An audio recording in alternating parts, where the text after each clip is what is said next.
in this economy. But first, when the White House bills remarks on the economy as a major speech, but then says, oh, there'll be no new plans or initiatives, well, we reporters tend to get a little skeptical about it. But, you know, President Barack Obama's speech turned out to be quite significant. Yeah, it was a big deal. From criticizing Wall Street's fast buck mentality to challenging Washington politicos to change the way they do business. Here's what he had to say.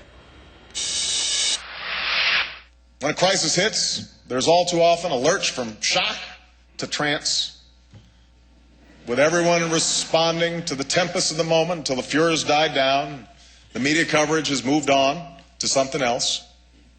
Instead of confronting the major challenges that will shape our future in a sustained and focused way.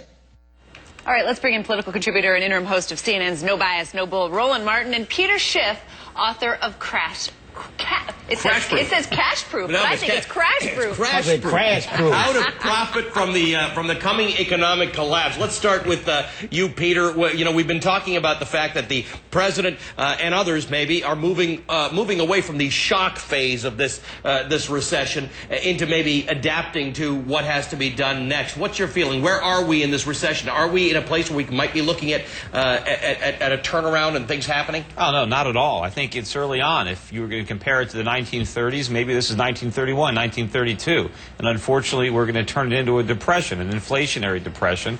Unfortunately, you know, the president's plan is interfering with the free market's attempt to restore a sound foundation to our economy. It's interesting that Barack Obama, in his own speech, acknowledges that our economy was built on the phony foundation of borrowing and spending, and that we need to save more and invest more and produce more. But all of his policies are counterproductive because they're interfering with the free market's attempts to bring that change about. But Roland, the president is saying you have to use this time right now to build this better foundation. I mean, is he doing the right thing, or is he getting in the way, as Peter says, of the free market fixing it? Well, first of all, I think it's laughable to use the phrase free market when we're the ones supplying the money. So trust me, it's not free. Look, at some point, the government, they have a certain role in this. And so when it comes to homeowners, when it comes to in terms of banks, when it comes to Wall Street, look what's happening with AIG, we are the place of last resort. But what's interesting here, you have the ebb and flow that's going on here, and that is, it is natural. You look at the stimulus package, you look at the bailout, all these things are still in the interim basis. He hasn't even reached 100 days yet. So why are we shocked that all of a sudden you see some slight uptick, some movement? Again, to me, it's going to go up and down, it's going to go up and down until there's some kind of firm footing, and he's right. You have to challenge how we are structured. I don't buy this whole nonsense. Let the free market just do what they want to do. We know what that looks like. We all get screwed. All right, let's look at that, Peter, because you do actually take the view that the free market should just do what it's got to do. Government should step back out, that we're way too far into this thing. You've argued for months we shouldn't have put a penny into this economy. Of course not. You know, it's the stimuluses and the bailouts. That's the problem. Bush started it. Obama's just continuing it. But we need to go back to a sound foundation. You're talking about these bank earnings out of Citi. We should have let Citi go bankrupt. But we don't need to have, you know, these profits in the banks. It's bank earnings that were part of the problem because they earned their money making bad loans. Let me explore this with you, because you have long said that the banks can go bankrupt, the auto companies can go bankrupt. The issue that worries me, and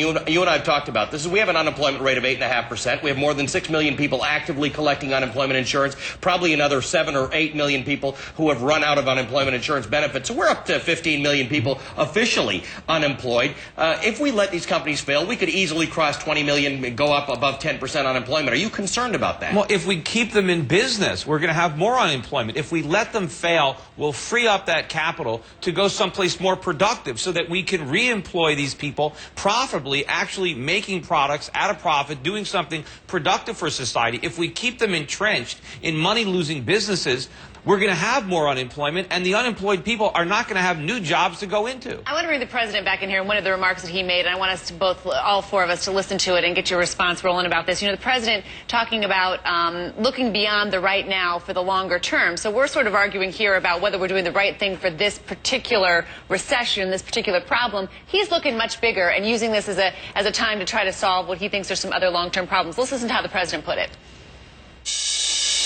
2009 will continue to be a difficult year for America's economy, and obviously most difficult for those who've lost their jobs. The severity of this recession will cause more job loss, more foreclosures, and more pain before it ends. And then, of course, the other soundbite that we played earlier was about the 24-hour news cycle and when all the media furor dies down, we have some big issues to solve. So in the near term, he seems to be tempering the glimmers of hope. We have glimmers of hope, but we have a lot of this work to do. Is he striking the right tone, Roland? Well, yeah, because look, you can't sit here and say, well, no, let's have a president who's saying things are wonderful, things are great. Remember, President George W. Bush, for a whole year, not a recession. That's not a recession. But we knew it was a recession. All of a sudden it was confirmed in December '08. And they said, well, it really started in December of '07. And so you have to have a president who is honest, who is open, and saying, look, here's the reality of where we are. And so I think absolutely, in terms of the tone he is setting, but also saying, look, these things are going to continue. The moratoriums on foreclosures, a lot of those are going away with these companies. We're seeing the uptick right now when it comes to that. But you're also seeing an opportunity for people who also have funds, who do want to buy homes. And so, again, that's where the ebb and flow comes in. Yeah, but remember, the recession, this is part of the cure. We need the recession. It's painful, but it's necessary. But unfortunately, Barack Obama is saying one thing and doing the other. He is trying to artificially stimulate the economy. He's trying to get consumers to spend more when they should be spending less. He's leading us deeper into debt. He's piling on trillions of dollars of deficit spending, which is going to undermine our future. But Peter, if you need to save more, and I think we all have come around to this, even if you didn't share this view a year ago, Americans have to save more money.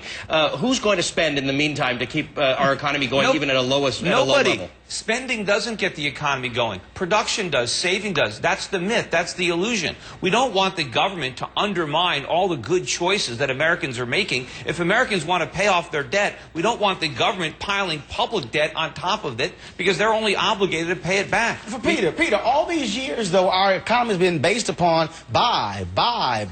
We love to buy. Look, we can see talking about capitalism. We love to buy. Look, I understand in terms of people who are sitting here overspending, but you can't have a situation where, frankly, folks are not spending anything. I mean, look, you also want a job. You want us to buy your book. Okay, let's save money. Don't buy Peter's book. I bet you won't like that, Peter. Mine is cheaper. Look, in order to buy, somebody has to make the stuff. The only reason we've been able to operate our phony economy is because foreigners have been making this stuff for us, but now they found out that we can't pay for the stuff. We can't pay back our debts. So we have to start producing stuff just like everybody else. It's a myth. Consumption is 70% of GDP, but it's not 70% of the economy. You can't consume what you don't produce. No, you both have a good point. We do have to spend a little bit. We do have to save more. We do have to figure out what it is we're going to produce to give to the rest of the world.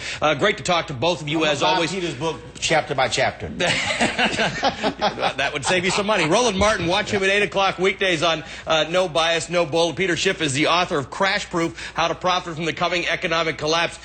You should buy it, but don't overspend. The collapse is here, though. Don't borrow money to buy Peter's book. Right. It would not make him very happy. All right, here's a headline for you. Banks are doing better. Banks are doing better.